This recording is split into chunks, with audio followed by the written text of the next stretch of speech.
अस्सलाम वालेकुम जी। क्या हाल है आप सबका? खैरियत से हैं? अच्छा जी। Volume up. ऑलराइट। क्या हाल है जी आप सबका? खैरियत से हैं सारे? अच्छा जी। First things first, a brief introduction of mine. My name is as सरुकास has just mentioned, my name is doctor Zeeshan Ahmed. I am an MBBS doctor, and by grace of Almighty, I have secured first position in my first attempt of PMS 2023 held last year. The result just goes announced on 12th of December. हम लोग थोड़ा सा discuss कर लेते हैं, थोड़ा informal होता है, इंटरैक्टिव होते हैं। और थोड़ा सा मुझे भी पता चल जाएगा ऑडियंस के बारे में। आप लोगों में से कितने लोग इस साल की CSS की अटेम्प्ट दे रहे हैं? All right, good. कितने लोगों की ये फर्स्ट अटेम्प्ट है? कितने लोगों की ये सेकंड अटेम्प्ट है?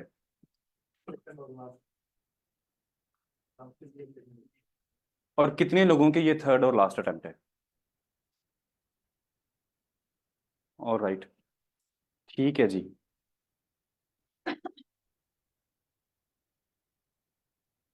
ऑनलाइन स्टूडेंट्स कंफर्म कर दीजिएगा कि am I audible? Ali, online students please confirm, am I audible और इज देयर एनी इशू? ठीक है जी। हम बात करते हैं CSS PMS के बारे में। और हमारा एजेंडा जो है, मुझे जो बताया गया है, वो हम लोगों ने जो डिस्कस करना है इस पे, वो थोड़ा ये है।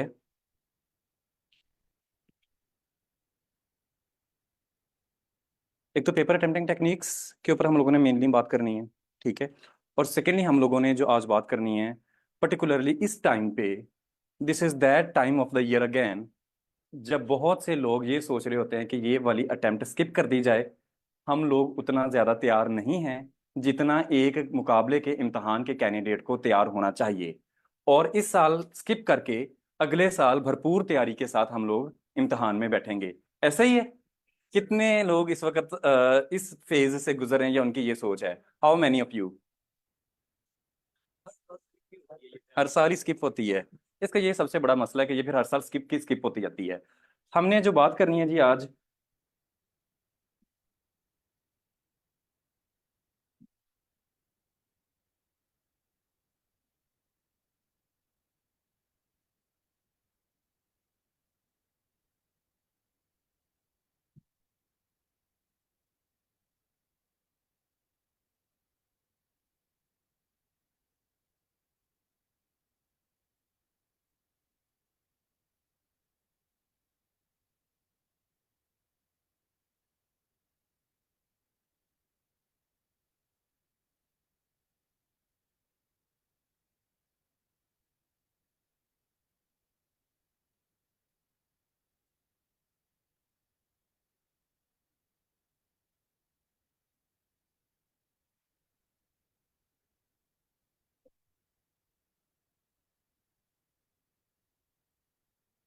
आप लोगों में से कितने लोग PMS भी देंगे इस साल? PMS is in the pipeline, it's just around the corner. Commission has sent the requisition, by the way, do you know that? Post Eid, most probably it would be conducted. The commission has actually sent the requisition. कितने लोग आप में से PMS भी दे रहे हैं इस साल? ठीक है। और ये पहली कितनी लोगों की अटेम्प्ट है PMS की? आप लोग हम लोग पहले साइकोलॉजिकल हेल्थ और स्ट्रेस हैंडलिंग पे बात कर लें या पहले पेपर अटेम्प्टिंग टेक्निक्स पे बात कर लें? पेपर अटेम्प्टिंग पे। स्ट्रेस नहीं हैंडल करना? स्ट्रेस नहीं है? ये तो बहुत अच्छी बात है अगर आप लोग स्ट्रेस नहीं लेते तो। All right. अच्छा, चलें हम जो है ना, एज पर योर डिमांड, हम लोग पहले पेपर अटेम्प्टिंग टेक्निक्स पे बात कर लेते हैं।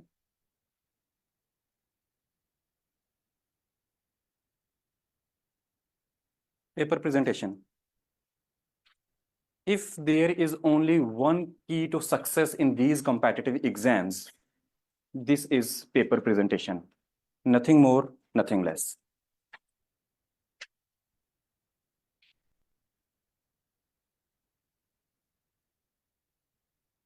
पेपर प्रेजेंटेशन में आता क्या क्या कुछ है?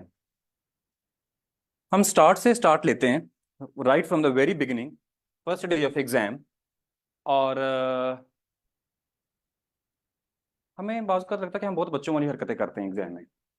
हाशिए लगाना, मार्जिन लाइंस लगाना, फूल बूटे बनाना, putting it very plainly and very frankly speaking. लेकिन by the end of the day ये चीज़ें बहुत रिवार्डिंग होती हैं। पेपर अटेम्प्टिंग में सबसे पहली चीज, मैं इसमें दो तीन चीजें डिस्कस करूंगा very quickly and very briefly but very comprehensively at the same time, not compromising on the quality of the content. Paper attempting में आपने एक चीज जो जहन में रखनी है पेपर प्रेजेंटेशन से भी ज्यादा, वो ये है कि there should be a very fine balance between your first question and last question. What happens in the exams is कि बच्चों का जो पहला सवाल है, हम लोग सबसे पहले तो पिक एंड चूज करते हैं वो वाला सवाल जो हमें बहुत अच्छा आता है। उसके बाद दूसरे नंबर पर हम उस वक्त बैठ के सोचते हैं जो हमें रिलेटिवली कम आता है। तीसरे नंबर पर उससे कम, और चौथे नंबर पर वो क्वेश्चन होता है जो हमने वैसे चॉइस में छोड़ा होता है। पहले पेपर पे हम पीएचडी का थीसिस लिख देते हैं 12 से 16 सफ़ात के ऊपर, या 10 से 12 सफ़ात के ऊपर मुश्तमिल हमारा जवाब होता है। और उसमें हम तकरीबन 1 घंटा सवा घंटा सर्व कर चुके होते हैं, क्योंकि हमने वहीं पे एग्जामिनर को इम्प्रेस कर दिया होता है। First impression is the last impression. Examiner के एक्सपेक्टेशंस का स्टैंडर्ड हम पहले से ही सेट कर देते हैं कि this is a very potential candidate who is able to answer a question comprehensively on this and this pages, on 10 to 12 pages और 12 to 16 पेजेस पर से 12 to 14 पेजेस। आखिरी सवाल आता है, ना हमारे पास टाइम होता है, ना हमारे पास कंटेंट होता है, वो हम लिख देते हैं जी सिर्फ 2 से 4 सफ़ात का। कंक्लूजन हम वैसे ही उसका लिखते ही नहीं है, कंक्लूड ही नहीं करते, 2 से 4 सफ़ात का हम जवाब लिख देते हैं। Something as a precedent you have set in the first place that I am a very potential candidate performing under stress. I can write these and these pages in this and this time, not compromising at any dimension of the topic. तो मुझे फिर आखिर पे भी वही performance देनी चाहिए। अक्लमंद इंसान वो होता है जो अपनी लिमिटेशंस को पहचानता है। ठीक है, ओवर एम्बिशियस नहीं होना, ओवर डू नहीं करना और अंडर डू भी नहीं करना। Strike a very fine balance between all the questions. अगर आपका पहला सवाल 10 सफ़ों के ऊपर है या 8 सफ़ों के ऊपर है, on an average ideal length जो है ना पेपर की, वो 8 से 10 सफ़ात होती है। 8 सफ़ात आमतौर पर गिनी जाती है। ठीक है, मेरा सवाल 12 से 14 सफ़ात के ऊपर मुश्तमिल होता था। मेरी राइटिंग की स्पीड थोड़ी जो है ना, रिग्रेस राइटिंग प्रैक्टिस, हम इसके ऊपर भी आएंगे, काफ़ी ज़्यादा फ्लो में चीज़ें बन गई हुई थी। ठीक है, लेकिन for a fresher, most of you are freshers, ideal length is 8 pages, that is enough. बहुत ज़्यादा दिल कर रहा है लिखने को, 10 सफ़ात लिख लें, 10 सफ़ात से ज़्यादा तजावुज़ ना करें। मोर एक और बड़ा मिथ जो कि इन एग्जाम्स में एग्जिस्ट करता है, वो ये है कि हमने सिर्फ जो है ना वो हमने पढ़ना है, बहुत पढ़ना है और पढ़ते ही रहना है। एक चीज होती है पेरेटो प्रिंसिपल।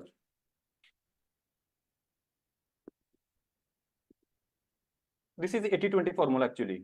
ये वैसे तो प्रोडक्टिविटी के ऊपर लगता है पेरेटो प्रिंसिपल, लेकिन हम कंपेटिटिव एग्जाम्स की बात करते हैं और उसकी मैं सिग्निफिकेंस अगर आपको बताऊं, आपके ख्याल में कितने परसेंट काउंट होता है पढ़ना कंपेटिटिव एग्जाम्स में, ऑन स्केल ऑफ 1 to 10, या फिर हम परसेंटेज में बात कर लेते हैं, 50%, 60%, 70% या 100%?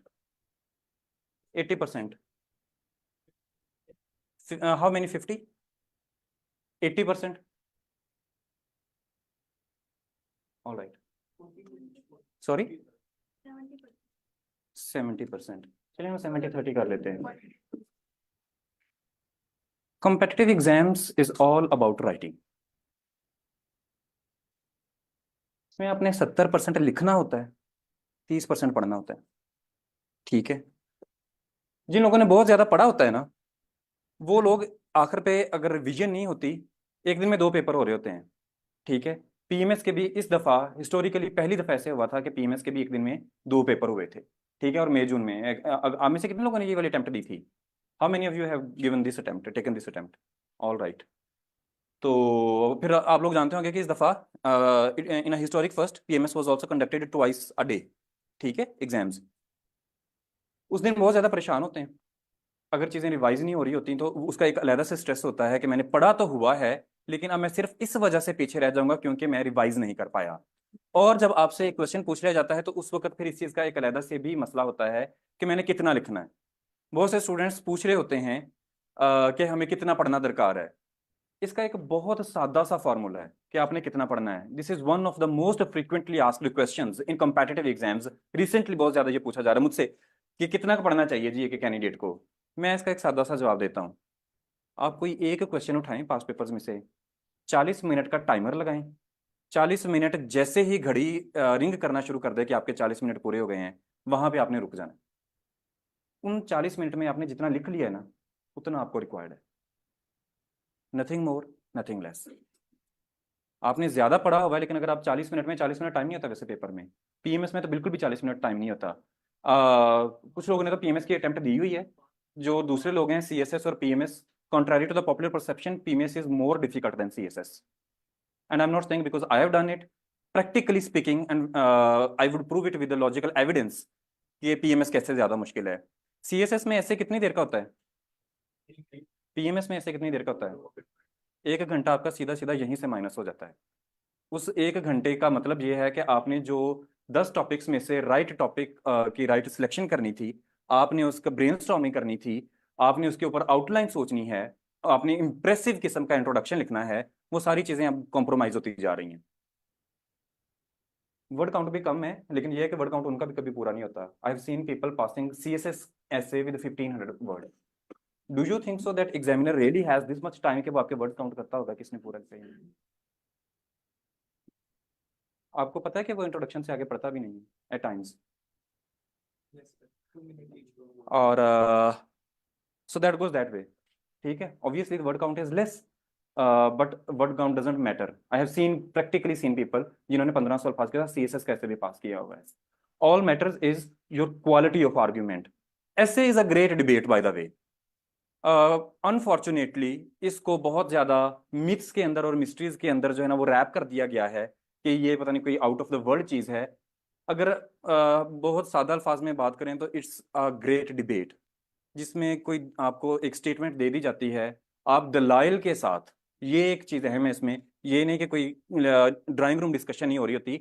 दलाइल के साथ आप कोई एक साइड को प्रूव कर देते हैं कि मेरा इसके ऊपर ये स्टांस है, और अगर मैं ये बात कह रहा हूँ तो मैं किसी दलील से कह रहा हूँ, और ये दलाइल मेरे पास मौजूद हैं। तो ये इस दफा हम एक ऐसे आया था, हम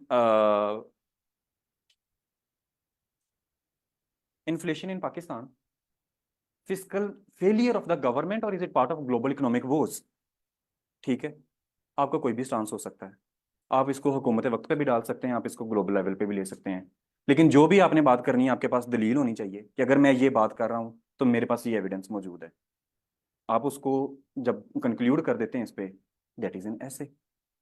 talking about paper attempting techniques, visual illustrations, schemas, flow charts, block diagrams, maps, जितने बन सकते हैं बनाएं। Diagrams are there for a particular purpose.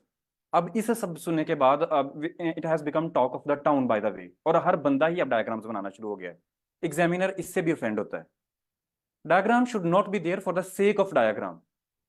उसका एक खास मकसद होना चाहिए कि अगर मैं ये डायग्राम यहाँ पे बना रहा हूँ तो मैं इसके थ्रू बात क्या कहने की कोशिश कर रहा हूँ।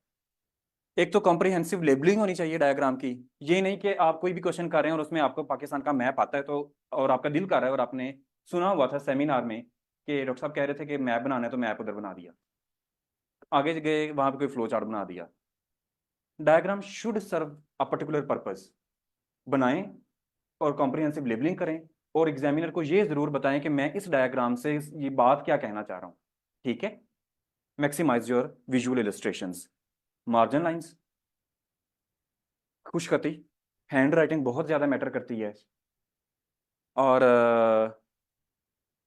मैं आपको एक पेपर देता हूँ पाकिस्तान अफेयर्स का, 18th अमेंडमेंट पे हम एक क्वेश्चन हल कर लेते हैं। Simple, इनुमरेट salient features of 18th amendment. इससे ज्यादा सादा तो सवाल नहीं हो सकता। मैं आपको 50 पेपर देता हूँ हल करने के लिए। कितने पेपर आप जो है वो लफज ब लफज पढ़ेंगी, और कहाँ पे जाके आप लफज ब लफज पढ़ना छोड़ देंगी उसको? कितने पेपर्स आप पढ़ के चेक करेंगी सर प्लीज? 5 to 6। आप 5 to 6 पेपर्स के बाद ही कह रही हैं एज अ स्टूडेंट कि मैं पेपर को पढ़ना छोड़ दूंगी, और उसके बाद मैं सिर्फ ये देखना शुरू कर दूंगी कि क्या किसने लिखा है और किसने क्या नहीं लिखा। एग्जामिनर्स का तो जो है वो कई सालों पे मुहित तजर्बा होता है। Put yourself in examiner's shoes, take yourself as an examiner कि हमारी ह्यूमन लिमिटेशंस क्या हैं। It's human psyche, it's quite natural to do that. कि कुछ अरसे के बाद हमारा ब्रेन जो है वो मोनोटनी अगर उसको महसूस करना शुरू कर दे तो वो पढ़ना बंद कर देता है। मुकाबले का इम्तहान का लफ्ज़ किसी बहुत ही जीनियस शख्स ने कॉइन किया था, और इससे ज़्यादा बेहतर टर्म मेरे ख्याल नहीं हो सकती इसको डिफाइन करने के लिए। ये इम्तहान है, बिल्कुल है। मुकाबले का इम्तहान है, बिल्कुल है। मुकाबले का इम्तहान इसलिए है कि आपकी तमाम जो शीट्स हैं वो मुकाबले में चेक हो रही होती हैं कि इस स्टूडेंट ने क्या लिखा है और इस स्टूडेंट ने क्या नहीं लिखा। ठीक है।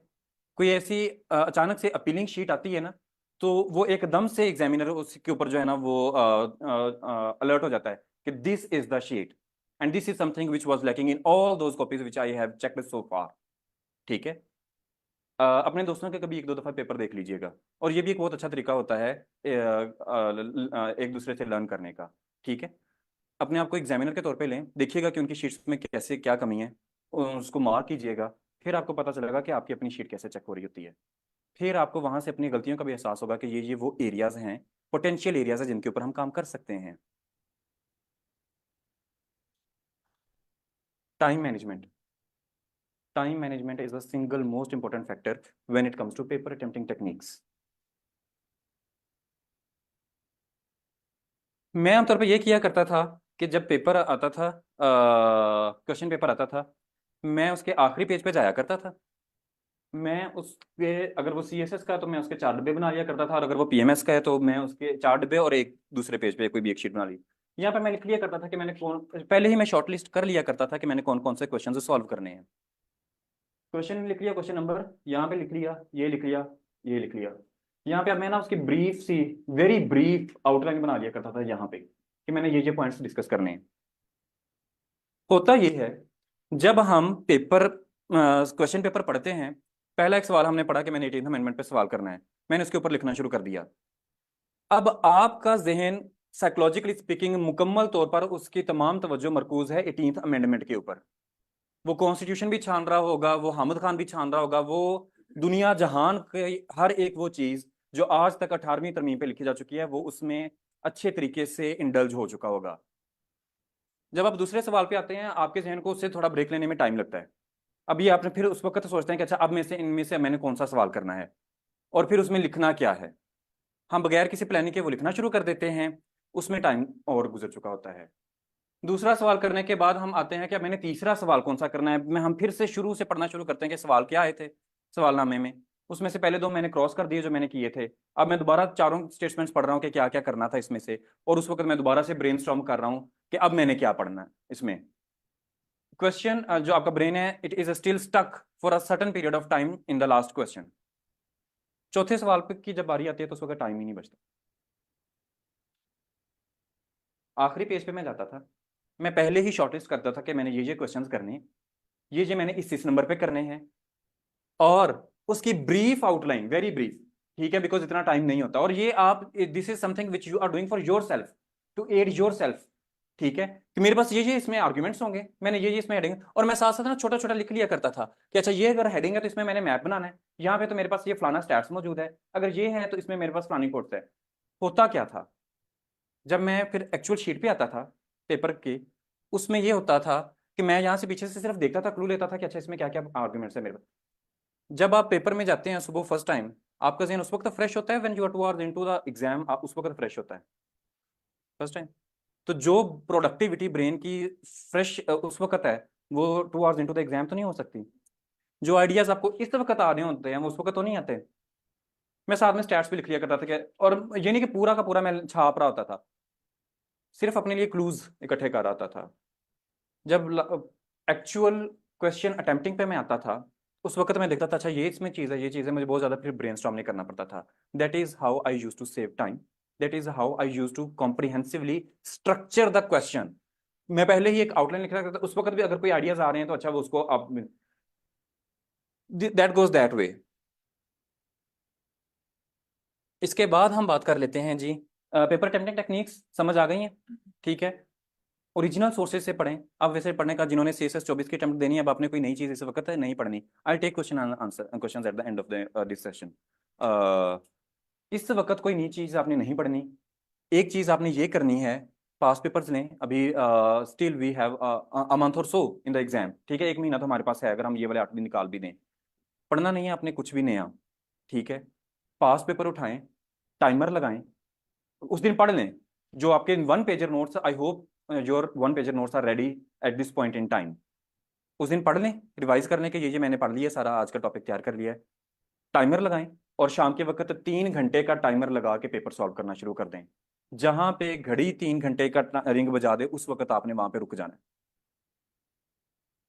This is the most productive exercise which you can do at this particular point in time, and this is the most rewarding exercise ever one can do. हम लोग नहीं लिखते, तो वो सारी चीजें फिर हमें पेपर वाले दिन मसाइल पेश आते हैं कि ना हमें टाइम मैनेजमेंट हो रही होती है, ना हमारी स्ट्रेस मैनेजमेंट हो रही होती है, उस वक्त हमारे पास आर्ग्यूमेंट्स भी नहीं आ रहे होते।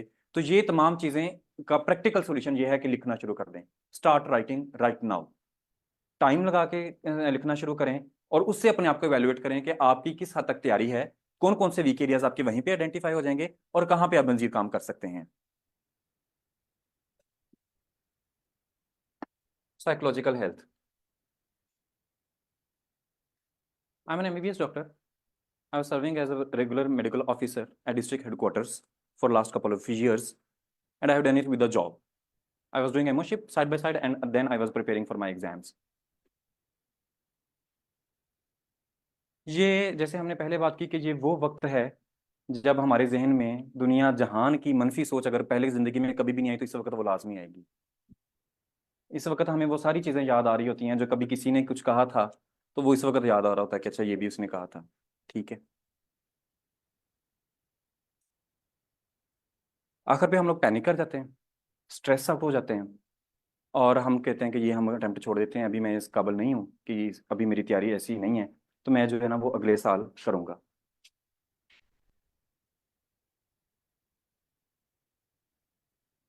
साइकोलॉजिकल हेल्थ के बारे में मैं सिर्फ इतना कहूँगा, exams, competitive exams are is just another exam of the. आप लोग बहुत क्वालिफाइड हैं, आप लोगों ने बहुत ज़्यादा एग्जाम्स दिए हुए हैं, इसकी सिर्फ हाइप ज़्यादा है, इसके साथ हमारी तवक्कुआत ज़्यादा हैं। हम अपने आप को असिस्टेंट कमिश्नर से कम पे देखते नहीं हैं, या हम अगर देखते हैं तो हम ये समझते हैं कि शायद मुआशरा हमें बगैर असिस्टेंट कमिश्नर के कबूल नहीं करेगा। ठीक है। तो जब हम अपनी तवक्कुआत वहां तक ले जाते हैं और खुदा ना खास्ता, it's an uncertain period by the way. ठीक है। It's a long journey. There would be many sleepless nights, stressful days, thundering palpitations. This is something which I myself practically have been through. I was a doctor. It is usually believed that we are good at stress handling, but still, there were times when I also felt the heat of the moment. It's quite natural. सबसे पहले तो हम इंसान है ना, बाकी तमाम चीजें तो बाद में आती हैं। इमोशंस, फीलिंग्स तो हम सबके हैं। ठीक है। आप लोगों को मैं इसलिए कह रहा हूँ कि आप लोगों के साथ भी ये होगा और हो रहा होगा। करना क्या है, हम मसले के हल की तरफ आते हैं। रूटीन सेट कर लेनी है आप लोगों ने कि कितनी देर मैंने पढ़ना है। अब ये ना पूछेगा कि आप कितनी देर पढ़ते थे और मैं कितनी देर पढ़ता हूँ या पढ़ती हूँ, और मैं पीछे तो नहीं होती आप आगे। ठीक है। There is no one size fits all in CSS और PMS। हर एक की कस्टमाइज्ड अप्रोच होती है, हर एक की टेलर मेड अप्रोच होती है। Maybe what works best for you don't work for me, और maybe what work for me may not work best for you. Do not just try to copy someone just because of the fact that he or she has secured something in life. अपनी comfort zone को identify करें कि आपका comfort zone क्या है। जब आप अपने कंफर्ट जोन में काम करेंगे उस वक्त आपकी प्रोडक्टिविटी नेचुरली ज्यादा हो जाएगी, बजाय इसके कि सिर्फ इस वजह से अगर आप कॉपी करें कि अगर वो रात को पढ़ा करता था तो मैं भी अब रात को जागना शुरू कर दूं। ठीक है। This is not going to work. Identify your comfort zone कि आपका कंफर्ट जोन क्या है, आपके प्रोडक्टिव आवर्स कौन से हैं, और फिर उसके मुताबिक 24 में से 18 घंटे भी नहीं पढ़ना। अब आखिरी 2 माह है, लेकिन इट डजंट मीन कि आप लोगों ने अब सारा दिन पढ़ते ही रहना है। स्पेस्ड रेपिटेशंस के साथ दरमियान में ब्रेक लेते रहें। ठीक है। 45 मिनट पढ़ते हैं तो अगले 15 मिनट ब्रेक लाजमी लेनी है। अब वो टाइम है कि आप अगर मतलब 12 घंटे भी पढ़ लें तो बहुत है। ठीक है। अगर पहले इससे कम पढ़ते थे तो ये obviously things would be different, slightly different now. Exam is just around the corner, तो अब वो चीज़ें थोड़ी सी डिफरेंट हो जाएंगी। ऑन एन एवरेज अगर आप नॉर्मल रूटीन में हो तो 6 से 8 घंटे मैं कहता हूँ कि पढ़ लें बहुत है एक दिन में। उसको 3 हिस्सों में डिवाइड कर लें। और एक और चीज जो सबसे इंपॉर्टेंट है एग्जाम डे पे, because this is going to be our last interaction before exam, most of you would be appearing in exam. आप लोगों ने रात को सो के जरूर जाना है। अगर नहीं भी आता, कोई टॉपिक नहीं भी पढ़ा, उस रात आपको जो कंटेंट्स के आखिर पे जो टॉपिक लिखा हुआ था ना, वो भी आपको याद आ रहा होगा कि ये नहीं मैंने पढ़ा और ये कल एग्जाम में यही आना। ठीक है, दिस इज क्वाइट नेचुरल। 100% कोई भी नहीं पढ़ के जाता। ह्यूमन लिमिटेशंस हैं। 1200 मार्क्स के 12 सब्जेक्ट्स हैं, लेकिन 1200% तो नहीं किया जा सकता। Know your limitations, know your restrictions. और सो के जरूर जाना है आप लोगों ने। आप लोग क्या चाहते हैं bye the end of the day? इम्तिहान में कामयाबी, यही है ना। इसी वजह से हम लोग सारे यहाँ पे आज इकट्ठे हुए हैं। अगर मैं आपको ये कहूँ कि आप सो के जाएंगे और अगले दिन आप ज्यादा बेहतर परफॉर्म करेंगे, बजाय एक उस कैंडिडेट के जो रात को इस टेंशन में नहीं सोया और वहां पेपर में उसका एक तो दिमाग वैसे ही सोया हुआ है, इट्स नॉट दैट फ्रेश। और अगर वो अपने नॉर्मल स्टेट ऑफ अफेयर्स में होता तो may be he has perform better. सिर्फ इस वजह से वो परफॉर्म नहीं कर पा रहा कि उसका दिमाग इस वक्त फ्रेश नहीं है। सो के आप लोगों ने जरूर जाना है। 6 से 8 घंटे की नींद आप लोगों ने लाजमी लेके जानी है। स्ट्रेस हैंडलिंग, एग्जाम से पहले, एग्जाम डे पे और पोस्ट एग्जाम अटेम्प्ट भी एक बड़ी फेज आता है कि उस वक्त याद आता है कि फलाने सवाल में मैंने ये लिखा था, काश मैं ये लिख देता, काश मैं वो लिख देता तो क्या ही बात थी। ठीक है, आपने जब पेपर करके निकलना है ना, आप लोगों ने किसी से डिस्कस नहीं करना। जो आप लिख के आए हैं ना, वो आप बेहतरीन लिख के आए हैं। Obviously no one wants to get fail in the exam. ठीक है, 3 घंटे आपके डिफाइनिंग मोमेंट्स हैं और उसमें आपने जो परफॉर्म किया, आपने अपनी जिंदगी का बेहतरीन इनपुट दे दिया। इससे ज्यादा बड़ी बात तो नहीं हो सकती। अब जब आपने अपना बेहतरीन इनपुट दे दिया और एक ऐसी चीज जिसको अब हम रिट्रोस्पेक्टिवली चेंज नहीं कर सकते, उसके ऊपर बहस करने का कोई फायदा है? आप लोग बहुत सी ऐसे बातें सुनेंगे एग्जाम सेंटर हॉल से जब बाहर निकलेंगे ना, फलाना कहेगा कि जो है ना वो मैंने फलाना ऐसे अटेम्प्ट किया, मैंने ये आर्ग्यूमेंट्स दिए और मैंने ऐसे इसको अटेम्प्ट किया। आप उसी वक्त सोच रहे होंगे कि ये मैंने क्या किया। ठीक है, तो जो आप करके आए हैं, मार्क दैट कि आप अपनी जिंदगी का बेहतरीन इनपुट दे के आ चुके हैं। आपने किसी की बात नहीं सुननी, एक तो आपने खुद किसी इनिशिएट नहीं करना, डिस्कस नहीं करना। और जहां पे ये बात हो रही होगी, जो कि डेफिनेटिवली हो रही होगी, आपने अपने आप को उस जगह से रिमूव कर देना है for your own mental health. ठीक है, खाना जरूर खा के जाना है, नाश्ता जरूर करके जाना है आप लोगों ने। पेपर के वक्त आपने चॉकलेट जरूर लेके जानी है साथ में। ग्लूकोज हमारा सोर्स ऑफ एनर्जी होता है साइकोलॉजिकली स्पीकिंग। ठीक है, हमारे ब्रेन का जो सोर्स ऑफ एनर्जी है that is actually glucose. Chocolate is full of glucose, instant source of energy है। पानी जरूर लेके जाएं। ठीक है, सरकारी स्कूलों में हो रहे होते हैं, सरकारी इंतजाम होते हैं और सरकार सरकार है। ठीक है, तो अपना जरूर ख्याल रखें। एग्जाम्स को डू और डाई गेम नहीं बना लें। It's just another exam. ठीक है, इसको इस तरीके से लेंगे तो ये हो भी जाएगा। अगर किसी दिन आप महसूस करते हैं ना कि आज मेरा पढ़ने को दिल नहीं कर रहा, आज मैं बहुत ज्यादा स्ट्रेस्ड आउट हूँ, उस दिन आपने नहीं पढ़ना। आपको इस चीज का फिर अलहदा से स्ट्रेस, एक तो आता नहीं है, याद नहीं हो रहा, चीजें भूल रही हैं, ये स्ट्रेस है, आप ब्रेक लेना शुरू कर दिए, इस बात का अलहदा से स्ट्रेस होना शुरू हो जाता है कि मैं तो टाइम जाया कर रहा हूँ। यही मैं उठ के कुछ पढ़ लेता तो शायद मैं कुछ। क्या कह रहे हैं? सॉरी, सॉरी, क्या कह रहे हैं? रोजाना ऐसे लगता है तो रोजाना तो छुट्टी नहीं ना ली जा सकती। ठीक है, कोई तो किसी दिन बहुत ज्यादा इस तरह का आप महसूस करें तो उस दिन आपने फिर नहीं पढ़ना। Take a break, socialize, friends के साथ, फैमिली के साथ, घर वालों के साथ बैठें, उनसे बातचीत करें। जब आप महसूस करें कि हाँ अब मैं स्टेट ऑफ में हूँ कि मैं दोबारा से पढ़ सकता हूँ और रिटेन कर सकता हूँ, उस वक्त आप पढ़ना शुरू कर दें। 45-15 formula is for it. 45 minute आपने पढ़ना है, अगले 15 मिनट आपने ब्रेक लेनी है। And break never means that you start using social media in that's an energy draining process. All right, अच्छा जी, अब हम बात कर लेते हैं। क्वेश्चंस अभी से लेना शुरू कर दें और is there anything else which you want me to talk upon? English essay पे? All right, that's a very pertinent question by the way. Essay जो है is a great debate. Essay is an art और art लिखने से आता है। 3 चीजें होती हैं ऐसे में: outline, introduction, body of paragraph उसकी ऐसे, और आखिर पे कंक्लूजन। 2 तरह के ऐसे होते हैं बेसिकली। यहाँ पे हर जगह पे 5 से 6 एग्जाम के ऐसे पढ़ाए जा रहे होते हैं। कुछ लिटरेरी हैं, कुछ फिलोसॉफिकल हैं, कुछ डिस्क्रिप्टिव हैं, कुछ नैरेटिव है, कुछ आर्ग्यूमेंटेटिव हैं। ये असल में स्टाइल्स ऑफ डिस्कोर्स हैं, स्टाइल्स ऑफ आर्गुमेंटेशन है, ये ऐसे की टाइप्स नहीं है। ठीक है, ये स्टाइल है आपके बात करने का क्या तरीकाकार है, डिस्कोर्स एनालिसिस हम इसको कहते हैं। दो तरह के हैं at its very basic structure, argumentative और डिस्क्रिप्टिव।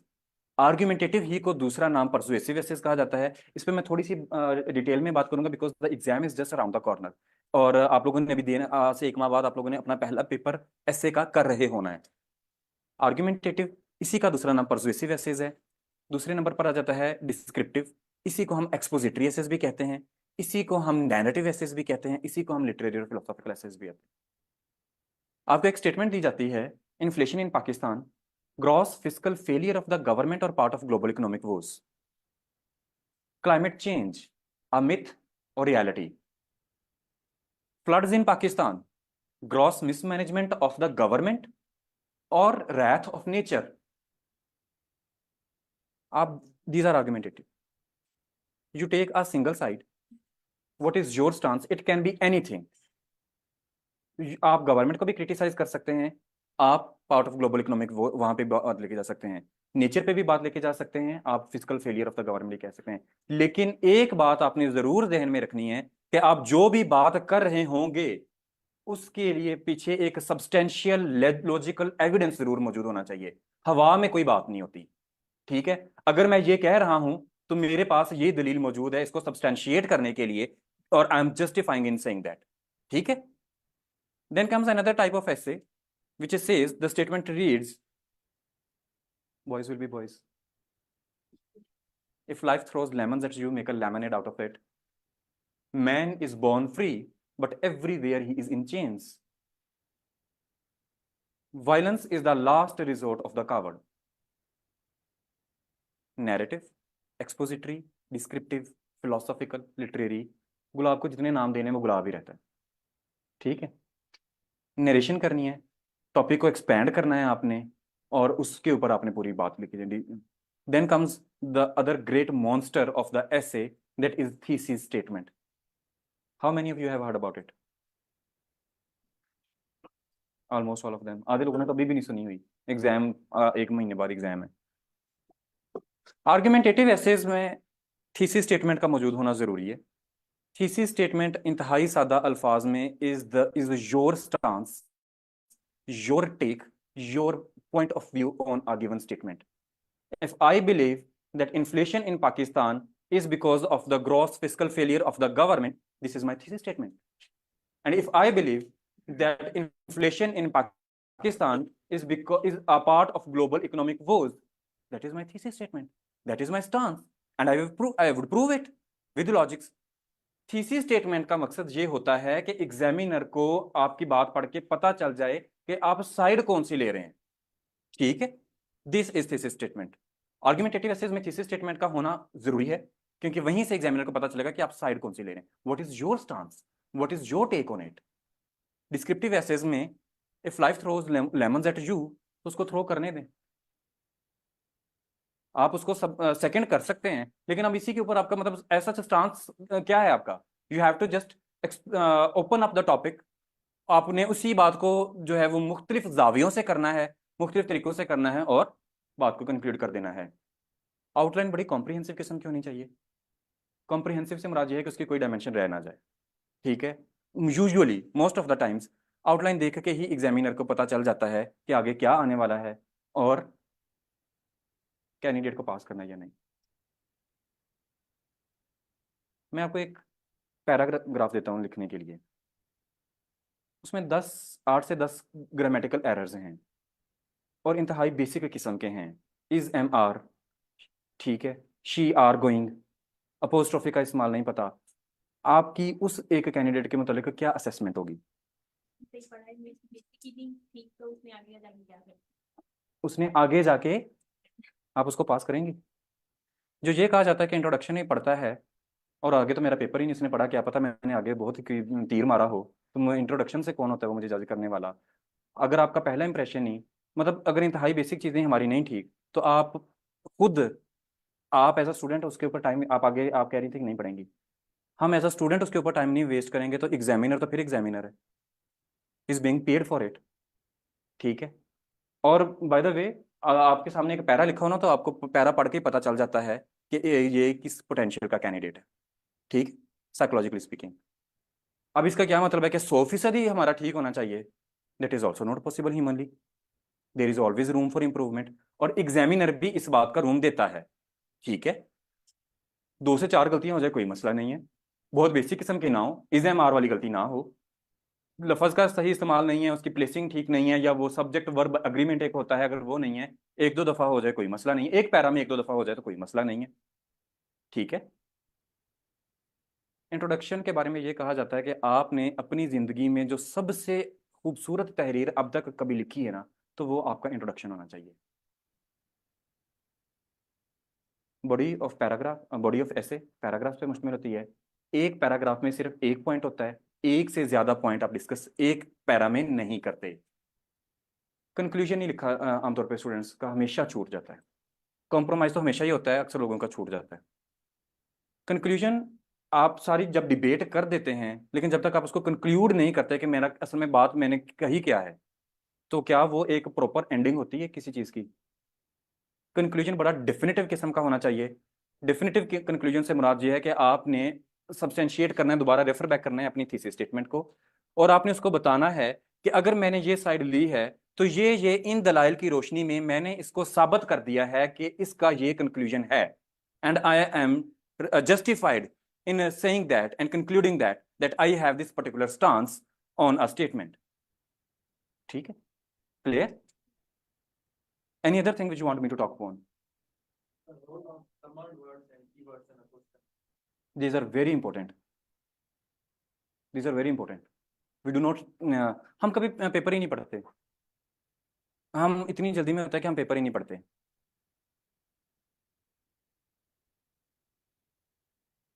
पेपर में स्टेटमेंट आती है, इनुमरेट या गिव या ब्रीफली डिस्क्राइब या क्रिटिकली एनालाइज, इनमें ना नुआंसेस हैं। हम लोग कभी इसके डेप्थ में नहीं जाते कि ये क्या चीजें हैं असल में। लफ्ज बदलने से सवाल की नोयत तब्दील हो जाती है, और जब सवाल की नोयत तब्दील हो जाती है तो फिर आपसे कुछ और डिमांड किया जाता है। हम इन इंट्री केसेस में जाते ही नहीं हैं, पूछ हमसे वो कुछ रहा होता है, हम कुछ और लिख रहे होते हैं। स्टेटमेंट आती है पेपर में, give pragmatic solutions of the Kashmir issue in the contemporary era. Give practical या pragmatic solutions of the Kashmir issue in the contemporary era. Students ये पढ़ते हैं कि लफ्ज़ कश्मीर इशू आ गया है, और कश्मीर इशू, कश्मीर हमारी शाहरग है, और जो फॉरेन पॉलिसी एक्सपर्ट्स से आज तक नहीं मसला हल हुआ, तो हम अब इसको पेपर में बैठ के मैं इसको हल करूंगा। ठीक है। फिर वो उसकी हिस्ट्री से शुरू होते हैं, डोगरा दौर से, ट्रीटी ऑफ अमृतसर से 1846 से, वो सारी उसकी हिस्ट्री छाप देते हैं और इंडिया को, कि उसने देखें जी ज्यादती की है हमारे साथ, और कितनी बड़ी ज्यादती की है हमारे साथ, और ये वो सारा और सारा वो उसके ऊपर छाप के आ गए। इसमें की वर्ड था कंटेम्प्रेरी ईरा। कंटेम्प्रेरी ईरा में ये हुआ 5 अगस्त 2019, revocation of the article 35A and 370 of the Indian Constitution। और अब इसके ऊपर रिसेंट मोस्ट डेवलपमेंट ये हुई है कि इंडियन सुप्रीम कोर्ट ने भी इसको अपहोल्ड कर दिया है। It was an initiative of the adjective by the Narendra Modi government. तो उस वक्त हम उसको बहुत ज्यादा क्रिटिसाइज करते थे कि ये तो एक फाशिस्ट रिजीम है, जिन्होंने with utter disregard for international law and UN charter उन्होंने ये कर दिया है। अब इंडियन सुप्रीम कोर्ट ने भी उसको ऊपर स्टैंप सील कर दी है, by the chief justice of India honourable justice Chandrachud himself. ठीक है। सो अब जब भी हमारी बात होगी, अब जब भी सॉल्यूशन होगा, तो हम उसको पहले कहेंगे कि आप पहले, सबसे पहले तो ये तो खत्म करें ना, टेबल टॉक पे हम बाद में आएंगे। सबसे पहले तो ये इसका उसका ओरिजिनल स्टेटस में रिस्टोर करें। कश्मीर इशू के ऊपर तो ये सवाल ही नहीं है। बात तो सारी आर्टिकल 35A और 370 की डिबेट की है कि अब डेमोग्राफिक चेंजेस क्या हो रहे हैं। उन्होंने उसके बाद वहां पे डोमिसाइल लॉ भी ने इंट्रोड्यूस करवा दिए हैं, तो वो अब सारे कैसे रिवर्ट करने हैं? सिटीजन अमेंडमेंट एक्ट, कैब, और वो सारी चीजें इसके ऊपर हैं। ठीक है। तो आपने, एक तो ये है कि स्टेटमेंट को बड़े गौर से पढ़ना है कि आपसे पूछा क्या जा रहा है। अच्छा, relevance is the first step. आप बहुत खूबसूरत लिख रहे हैं ना, दुनिया जहान की किताबें अच्छी लिख रहे हैं, लेकिन अगर आप रेलिवेंट नहीं ना लिख रहे। मैं अगर आपसे पूछूं कि आपका नाम क्या है, और आप बात शुरू कर दें कि जी कि अल्लाह ताला ने बहुत सी मखलूक़ात पैदा की हैं, और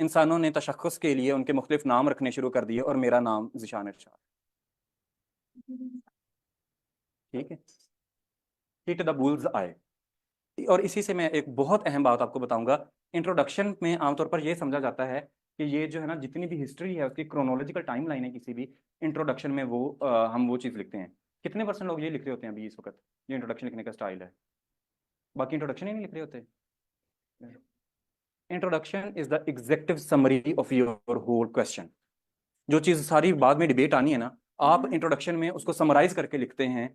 और आप उसमें even at times it is said that an introduction also contains a thesis statement, though this is something very particular about English essay.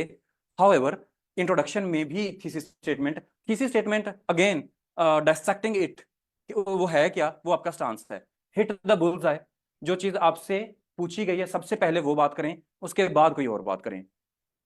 Authorities जो हैं उनको कोट करें, लेकिन उनको भी कोट करने का एक प्रॉपर तरीकाकार मौजूद है। आपकी कही हुई बात में और मलिहा लोधी की कही गई बात में, और मेरी कही गई बात में और मलिहा लोधी की कही गई बात में थोड़ा सा फर्क है, बल्कि बहुत ज्यादा फर्क है। She is an authority over it, I am not an authority over it. Economy की कोई बात होती है तो डॉक्टर इशरत हुसैन या डॉक्टर अकबर एस जैदी या doctor Qaiser Bengali, they are authorities on it. I am not an authority on it. Economic survey of Pakistan 2023 पढ़ लीजिएगा एक दफ़ा। सारा नहीं पढ़ना, उसके मोटे मोटे स्टैट्स नोट कर लीजिएगा। ठीक है, हमारी जीडीपी कितनी है, ग्रोथ रेट कितना है, ये वो पाकिस्तान ब्यूरो ऑफ स्टैटिस्टिक्स की वेबसाइट के ऊपर दिया हुआ है। Standard references. ऑल राइट जी, दिस इज समथिंग। अच्छा, I can not emphasize it enough again at the cost of repetition, I would say I can not emphasize it enough. Psychological health, stress handling. The house is open for debate now. आप लोग अपने questions बता दें one by one. I will take the answers questions, तो फिर हम starting from here.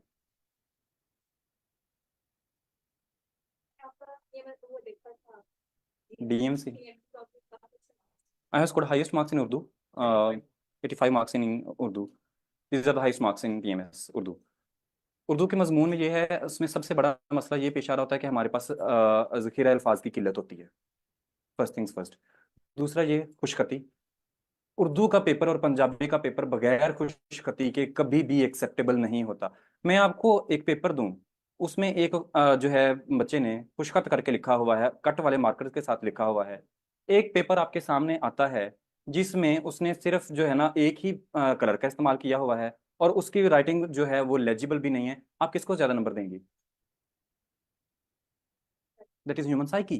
ठीक है, उर्दू मजमून इज कंसर्न, बीबीसी उर्दू पढ़ लिया करें, या रोजनामा जंग के इदारिया पढ़ लिया करें। वहां से आपको जो है ना आपका ज़ख़ीरा अल्फाज वसी हो जाएगा। ठीक है। अभी सीएसएस वाले अगर ज्यादा कुछ सवाल कर लें, क्योंकि उनका एग्जाम बिल्कुल करीब है। इस्लामिया के पेपर के बारे में कोई कंफ्यूजन होता है। पहली ये कि वो उर्दू में अटेम्प्ट किया जाए या इंग्लिश में, और सेकंड सर वो अगर उर्दू में करना है तो उर्दू वाली साइड से करें कि जिस तरह से शीट होती है, हमारी शीट होती है ना इंग्लिश वाली साइड की तरफ, उस तरह से किया जाए। तो सर इसको आप दे रहे हैं ये वाली अटेम्प्ट? जी सर। उर्दू में दे रहे हैं, इंग्लिश में? उर्दू में मैं देना चाहता उर्दू में देना चाह रहे हैं। अगर आप उर्दू में दे रहे हैं तो एक बात का ध्यान रखिएगा, उर्दू में हमारी नेचुरली स्पीड नहीं होती। ठीक है, that is a human limitation, क्योंकि हमारा ज्यादा काम इंग्लिश में होता है, तो हमारी उस पर एक नेचुरल फ्लो बना होता है। तो उर्दू में फिर आपने बहुत ज्यादा कंसर्न होना है इस बारे में, और बहुत ज्यादा पर्टिकुलर होना है कि मेरा पेपर पूरा हो जाए टाइम पे। ठीक है, उर्दू वाली साइड से स्टार्ट लेना है। एग्जामिनर आपको वहां पे कह भी रहे होंगे कि ये इसको इधर से स्टार्ट ना लें। ठीक है, आपने उनकी बातों में नहीं आना। वो वहां पे अपनी नौकरी कर रहे हैं बेचारे, आप अपनी नौकरी कर रहे हैं। आप उनका काम है कि मैंने, अगर मैं इस साइड से शुरू करता हूँ, आप पहले इस साइड पे लिखेंगे, मैं आपको वही शीट दोबारा पढ़ने के लिए दूं, आप पहले इधर पढ़ रहे हैं फिर आप इधर पढ़ रहे हैं इंग्लिश वाली साइड से, आप इरिटेट नहीं होंगे? और अगर आपका एक नेचुरल फ्लो, उर्दू वाले का तो फ्लो ये बना हुआ है कि वो इधर से खोलता है तो वो यूं यूं पढ़ता जाता है। Which one is more natural? आपने by the end of the day examiner को उसको खुश करना है।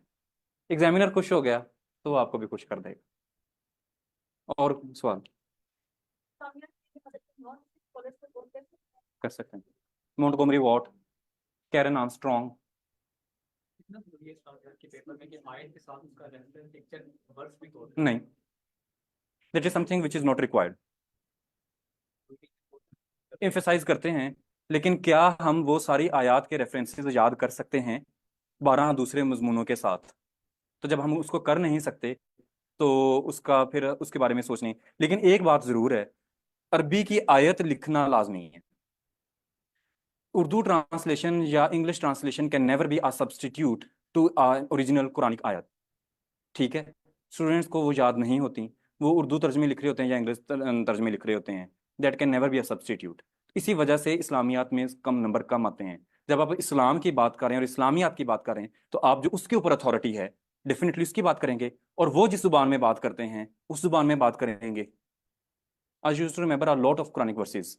आई वुड नॉट रिकमेंड कि आप सारी की सारी याद करें, लेकिन ये है कि एक कुछ वर्किंग आयात आपके पास जरूर मौजूद हों इतिहाद के ऊपर, उसके मेजर थीम्स आइडेंटिफाई कर लें। इस्लामियत के में क्या बातें हो रही होती हैं, सीरत पे एक सवाल लाजमी आना है, वर्शिप्स और बिलीव्स पे, तौहीद पे, इत्तेहाद उम्मत पे, इस तरह की ये मेन एरियाज 10 से 12 15 आइडेंटिफाई कर लें, उन सब पे एक एक आयत याद कर लें। फिर उसमें जब इत्तेहाद पे कभी भी बात होगी इत्तेहादी उम्मत की, तो आपके पास एक आयत मौजूद होगी कि जब भी ये आ गया मेरा पॉइंट, तो मैंने ये वाली आयत कोट करनी है। ठीक है, एक से ज्यादा करने की जरूरत नहीं है। जी मिस, आपका क्वेश्चन था।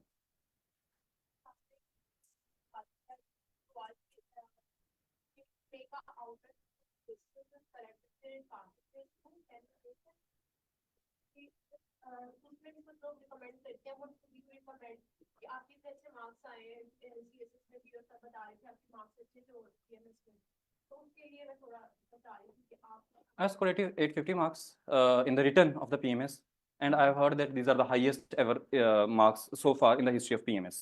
All right, मैं लिखा करता था, लेकिन बहुत ज़्यादा कॉम्प्रिहेंसिव आउटलाइन फिर अब आपने इसकी नहीं बनानी, क्योंकि आगे आपका क्वेश्चन कंप्रोमाइज हो जाएगा। दीज आर मतलब इससे एक्स्ट्रा मार्क्स आपको फेच होते हैं। लेकिन अगर अच्छा, अब ये वाली आपकी कॉम्प्रिहेंसिव नहीं होनी चाहिए, जो कॉम्प्रिहेंसिव है वो मैंने आपको बता दी है। इंग्लिश ऐसे की आपकी आउटलाइन बहुत कॉम्प्रिहेंसिव होनी चाहिए। यहाँ पे आपने उसको एक बर्ड्स आई व्यू देना है कि आगे आगे आगे ये चीज़ें आ रही हैं। 7 से 8 टॉपिक लाइनों में 7 से 8 जो है वो आपने लिखने हैं। अच्छा, तो ये है, if your question is that whether I use to make or not, I use to make them. You want to use it, obviously you can use it, but the thing is उसको comprehensive ना बनाइएगा, वहां पे time ना जाया कीजिएगा। You are very hard pressed for the time. PMS में 3 घंटे में 5 सवाल करने होते हैं आपने, सीएसएस में 3 घंटे में 4 सवाल करने होते हैं, और सीएसएस में 4 घंटे 3 घंटे में 4 सवाल बच्चों से पूरे नहीं होते। चौथा क्वेश्चन उनका हमेशा कॉम्प्रोमाइज होता है। तो यहाँ पे आपने 20 नंबर का एक पूरा सवाल करना है, और वैसा ही करना है जैसा आपने पहला सवाल किया था। So you are very hard pressed for the time. If you want to make an outline, it should be very brief, it should just give a bird's eye view okay, what is coming next, and then you should actually start writing the answer, hit the bull's eye. All right, next question, किसी और को मौका दे दें, मैं आपकी तरफ वापस आता हूँ। जी जी प्लीज। आपको ज्यादा अच्छा होता है, फिर उससे रिलेटिवली उससे कम आ रहा है, इस तरह की जो है नंबरिंग कैसे की जाए, पहले कौन सा आइटम किया, मतलब जो ज्यादा अच्छा रहा है। ऑब्वियसली जो सबसे अच्छा आता है वो पहले नंबर पे आएगा। एंड वाला भी आपने एक बचा के रखना है, जो आपको अच्छा आता है ना, अच्छों में से जो अच्छा है वो आपने एक आखिरत के लिए भी बचा के रखना है, आखिरत के लिए भी और यहाँ की आखिरत के लिए भी। क्योंकि हमारी ह्यूमन साइकी है कि जब वो पहला बहुत अच्छा है, लेकिन आखिर पे आप जो सबसे एवरेज आता है ना, आपने आखिर पे वो कर दिया है, तो वो एग्जामिनर वैसे भी एक्सपेक्ट कर रहा होता है कि इसका आखिरी क्वेश्चन कॉम्प्रोमाइज्ड होगा, और वो मौके की तलाश में होता है। लेकिन जब वो देखता है कि he didn't fall into the trap, और आपने बहुत अच्छा किया है, वो भी जो आपको बिलो एवरेज आता है वो आपने तीसरे नंबर पे करना होता है। सर ऐसे कि अगर आप दोबारा एक बार रिपीट कर दें जो आपने दो टाइप बताई हैं, क्योंकि वो अकेडमिक्स काफी कंफ्यूज कर देती है 6 type. Sir it will take long time again. अगर कोई और क्वेश्चन है तो हम कर लें, इनमें में से किसी से पूछ लीजिएगा जिन्होंने नोट किया है, if you have another question or note. जी sir. Practice, a lot of practice. I solved all the presses of CSS from 1970 onwards, and I got it evaluated from Mentor. Direct, indirect, active voice, passive voice, इनके कुछ rules होते हैं। अगर आप वो rules पढ़ लेते हैं ना, तो वो आपको सारी जिंदगी के लिए याद हो जाते हैं। ठीक है, एक चीज जो मैं एम्फेसाइज यहाँ पे करना चाहूंगा, जो कि अक्सर बच्चों का सवाल होता है, दैट इज वोकैब, सिनोनिम्स और एंटोनिम्स। लोगों ने 35 अल्फाज की बैरन की लिस्ट याद की होती है, GRE की लिस्ट याद की होती है, और CSS 2021 में जो वो आया था, वो कैब आई थी, वो शशि थरूर को भी नहीं आती थी।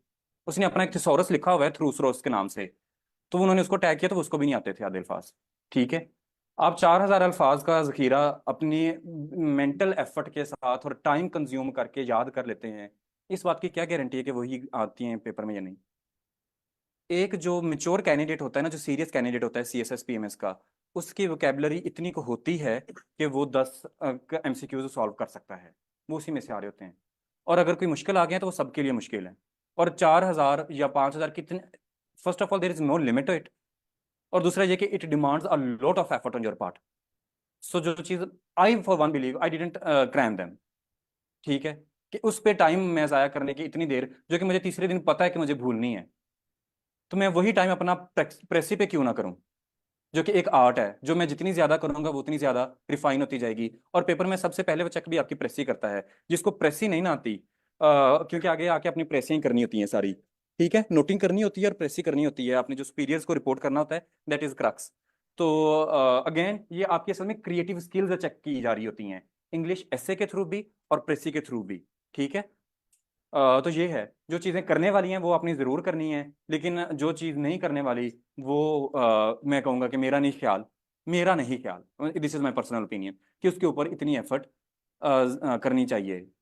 ठीक है, वही आप, सॉरी लास्ट में वो चीज करेगा, पहले जो चीजें करते हैं करेक्शन होगी, सॉरी क्या कह रहे हैं, प्लीज़ रिपीट। सीक्वेंसिंग होती है ना, जी जी।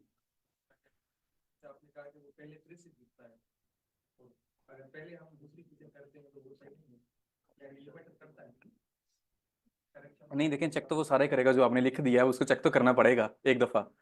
दूसरा ये कि इट लुक्स नाइस, कि अगर आपने क्योंकि ये प्रेसी एंड कॉम्पोजिशन का पेपर है, तो अगर आपने पहले प्रेसी की है और examiner is actively looking for it कि इसकी प्रेसी कब आएगी, ठीक है, क्योंकि उसी से कि देखें, मतलब अगेन डायसेक्टिंग इट्स एनाटॉमी, कि वो वहां पे चेक क्या करना चाह रहा है, कि आप जो है वो इनोवेटिव कितने हैं, क्रिएटिव कितने हैं, ठीक है। वो कैब तो रट्टा है ना, तो वहां से आपकी पर्सनल असेसमेंट तो इतनी अच्छी नहीं हो सकती, ठीक है। तो वहां से आपकी वो हो जाती है। बाकी I for one believe that this is a myth on the part of the academies, कि जो है ना वो प्रेसी ही चेक करता है सबसे पहले, और अगर वो प्रेसी अच्छी ना हो तो वो उसी पे ही फैसला कर लेता है कि इसको पास करना है या फेल करना है। It should be good enough, it should B and it should be given it's due weightage. तो उसकी अहमियत अपनी जगह पे है, लेकिन बिल्कुल ही कि वही पूरे पेपर में है, तो I don't think so that it's the case. आपका सवाल ड्यूरिंग, अच्छा ऐसे का ना, एक तो ये है कि है ना, देर आर डिफरेंट बुक्स, इस पे बहुत कम बुक्स होती हैं और हम पढ़ाते भी नहीं हैं आमतौर पे। ऐसे की ना, ऐसे का एक स्ट्रक्चर होता है लिखने का, एकेडमिक एसेज जो हैं उनका एक प्रॉपर स्ट्रक्चर होता है लिखने का। कोई एक अच्छी किताब अपनी पसंद के मुताबिक, मैं उस पे भी आता हूँ बेटा, वो पढ़नी नहीं है आपने, ताकि आपको स्ट्रक्चर का पता चले, ठीक है। और दूसरे नंबर पे जहाँ तक कंटेंट का ताल्लुक है, तो कंटेंट आता है आपको आहिस्ता आहिस्ता, और आपके जो बाकी 1100 नंबरों के नॉलेज है ना, वो भी आपको हेल्प कर रहा होता है उसमें, ठीक है। करंट अफेयर्स के पेपर में आपके सारे कंटेम्प्रेरी स्टैट्स अपडेटेड होते हैं, तो वही चीज़ आप इस्तेमाल करते हैं ऐसे में भी। पॉलिटिकल साइंस अगर आपका ऑप्शनल है, तो आपके डेमोक्रेसी वाली और सारी ये सारी चीज़ें जो है वो तैयार हैं, तो यही कॉन्सेप्ट्स आप इस्तेमाल कर रहे होते हैं उसके लिए। अलहदा से इसके लिए कोई चीज़ नहीं पढ़नी चाहिए, ठीक है। अब वो अटोमिक हैबिट्स पढ़ाना शुरू कर देते हैं, और प्रिजनर्स ऑफ जियोग्राफी और ये और वो। टाइम सबसे पहले तो सिलेबस पूरा करें ना, सिलेबस जब जिस दिन पूरा हो जाए उस दिन आप कोई और किताब उठा लें। I would get back to you. Direct topic sentence भी स्टार्ट किया जाए। डायरेक्ट टॉपिक सेंटेंस से भी स्टार्ट किया जा सकता है, और यूजुअली इट इज रिकमेंडेड कि जनरल टू स्पेसिफिक होना चाहिए। थोड़ी सी बात कर लें पहले, ठीक है, और लेकिन ये है कि उसमें फिर बहुत जल्दी आपने उसके ऊपर आना होता है। दूसरे तीसरे सेंटेंस में एग्जामिनर को पता चल जाए कि जो है ना वो ये इसका स्टांस क्या है और ये बात क्या करना चाहता है, उसी उसको मतलब उसमें नाम करें कि इंसान अशरफुल मखलूकात और बहुत से नाम रखे हैं और ये और वो और मेरा नाम ये है, उसको दूसरी तीसरी सेंटेंस में पता चल जाना चाहिए कि ये क्या कहना क्या चाहता है। And another method is to from specific to general hit the bull's eye, उसको पहले ही बता दें कि मेरा इसके ऊपर ये स्टांस है। Madam your question please.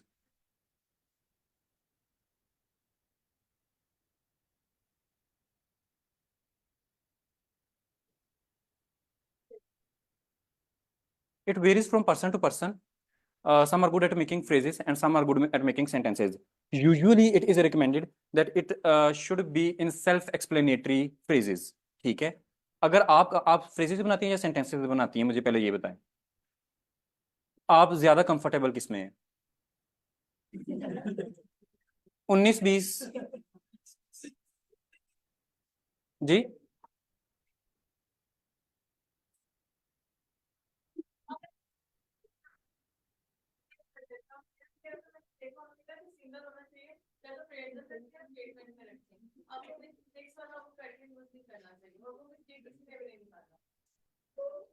Stick to one point.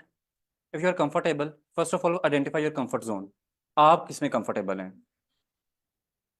Examiner को वही चाहिए, अगर आपने कन्विंस कर लिया ना, एग्जामिनर को कुछ भी नहीं चाहिए। एग्जामिनर को बात समझ आनी चाहिए कि आप कहना क्या चाहती हैं, और अगर आप अपनी बात समझा सकती हैं सेंटेंसेस की शक्ल में, तो वो उसको एक्सेप्ट कर लेगा। और अगर आपकी बात ज्यादा सेल्फ एक्सप्लेनेटरी है, जो फ्रेज की शक्ल में है, तो वो उसको भी एक्सेप्ट कर लेगा। कभी भी दोनों को मिक्स अप नहीं करना। ये नहीं कि सिर्फ इस वजह से कि मुझे यही नहीं पता कि मेरा कंफर्ट जोन क्या है और मैं ज्यादा बात कैसे समझा सकती हूँ। ठीक है, कभी भी मिक्स अप नहीं करना। या तो वो फ्रेज की शक्ल में होगी या वो सेंटेंस की शक्ल में होगी।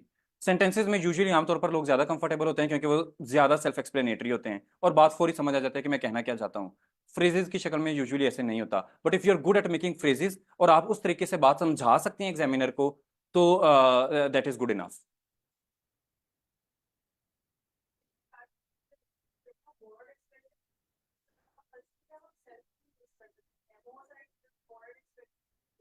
कौन सी expression?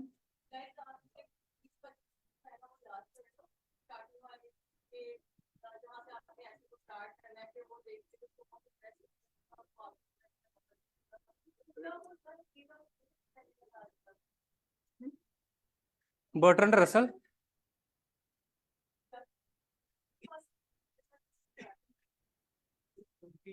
Bertrand Russell? Bertrand Russell, Will Durant, Ivan Pavlov, और आपको सैकड़ों इस किस्म के नाम मिलेंगे जो कि एग्जामिनर पे इंप्रेशन डालने के लिए बहुत मतलब वो कहेगा कि वाह वाह, इसने तो क्या ही बात लिख दी। एग्जामिनर इन्फ्लेशन पे अगर सवाल पूछ रहा है तो वो आपसे पूछ रहा है कि आपका क्या कहना है। विल ड्यूरेंट का क्या कहना है इसके ऊपर, उसको इससे परवाह नहीं है। उसने जो करना था अपनी जिंदगी में वो कर लिया है, अब आपका इम्तिहान है। आपको किसने, आपके एग्जामिनर से बात हुई है? नहीं मतलब दिस इज नहीं मतलब this is not something to laugh about, she has a very genuine question by the way. और सबसे बड़ा मसला अनफॉर्चुनेटली दोबारा से ये है कि हमारा जो बच्चा है आज का, वो बेचारा मिसगाइडेड है बाय द अकेडमीज। पुराने दौर में, प्लीज लेट मी कंप्लीट, पुराने दौर का ये मसला था कि उस वक्त स्कार्सिटी ऑफ इंफॉर्मेशन थी, इस वजह से मुकाबले का इम्तिहान ज्यादा मुश्किल था। आज का मुकाबले का इम्तिहान इस वजह से मुश्किल है, स्कार्सिटी ऑफ इंफॉर्मेशन नहीं बल्कि प्लेंटी ऑफ इंफॉर्मेशन है। It's not under information, it's over information. बल्कि इसने तो एक वबा की शक्ल इख्तियार की है, इसको इन्फोडेमिक कहा जा रहा है अब, कि ये एक पेंडेमिक है इंफॉर्मेशन की। Infodemic is the term for it. खैर anyhow, so the thing is identify your comfort zone. आप कैसे बात करती हैं, और एग्जामिनर भी यही चाह रहा है कि मैं आपकी राय इसके ऊपर जानूं, मालूम करूं कि स्टूडेंट का इसके ऊपर क्या कहना है, उसका स्टांस क्या है। This is why thesis statement is there. Do not start from philosophers. If you are comfortable in, good enough. If you are not comfortable in it, तो आप अपनी बात करें कि मेरा इसके ऊपर ये हम्बल ओपिनियन है और मैं ये।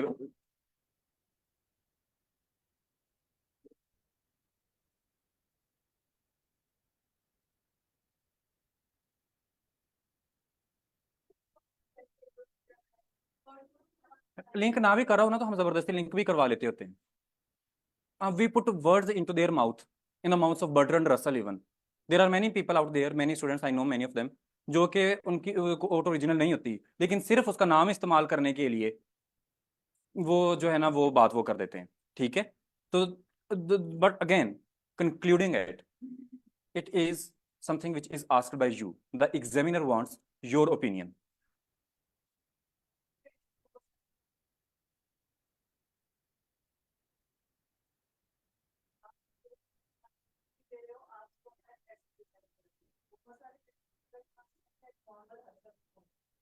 In everything, a balance. Seek moderation. Diogenes said that. There should. What about?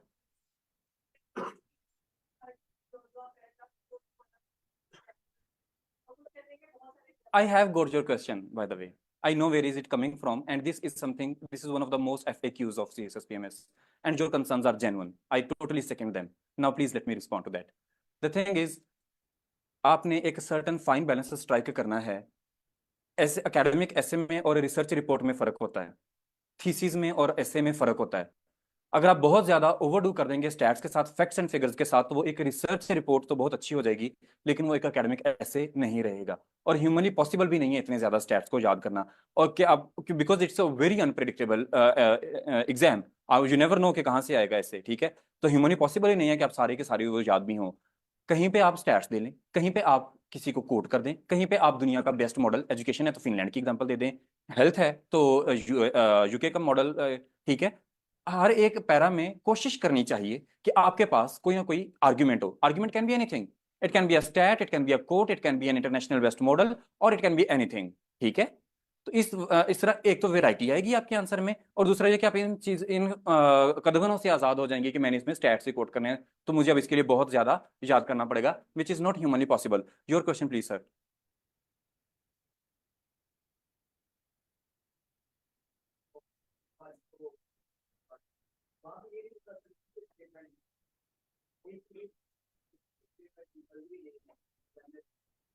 दूसरा ये कि जब हम ऑफलाइन पे आते हैं, ऑफलाइन में तो इसमें ये कि सेंटेंस में अगर हम करते हैं तो वो अगर जैसे एग्जाम्पल के लिए जस्ट स्टाइल, अब इसमें हमें आगे करना कैसे है, इसमें हमें एक फ्रेज में बात नहीं कर सकते, या तो हम कहते हैं कि Refer back to the answer I answered her.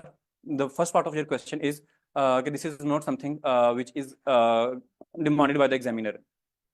Inflation in Pakistan government की हुकूमती पॉलिसियों का गलत हुकूमती पॉलिसियों का नतीजा है, या ये ग्लोबल लेवल पे जो इकोनॉमिक वोज हैं उसका नतीजा है? बताएं आपका क्या ख्याल है. बेटा मैं एक सिंपल सवाल पूछ रहा हूँ कि आपका इसके ऊपर क्या, गवर्नमेंट की, तो जब तक आप बताएंगे नहीं कि ये गवर्नमेंट की उसका है या दूसरा है, तो कैसे पता चलेगा. थीसिस स्टेटमेंट, मैं थीसिस स्टेटमेंट की बात कर रहा हूँ कि उस थीसिस स्टेटमेंट का मकसद ये होता है कि पता चल जाए एग्जामिनर को कि आपका इस पर्टिकुलर टॉपिक के ऊपर क्या स्टांस है. ठीक है, so if it is not written in question paper, it's good by the way कि आपने वो पढ़ा है. बहुत सारे लोग वो नहीं पढ़ते. उसमें 3 चीजें और भी लिखी हुई हैं: ऑर्गेनाइजेशन, क्लैरिटी, रेलिवेंस. ये चीजें भी लाजमी मौजूद होनी चाहिए. आर्गुमेंटेटिव एसेस में थीसिस स्टेटमेंट का होना जरूरी है, because it give examiner view what is your stance on the topic. Any other question?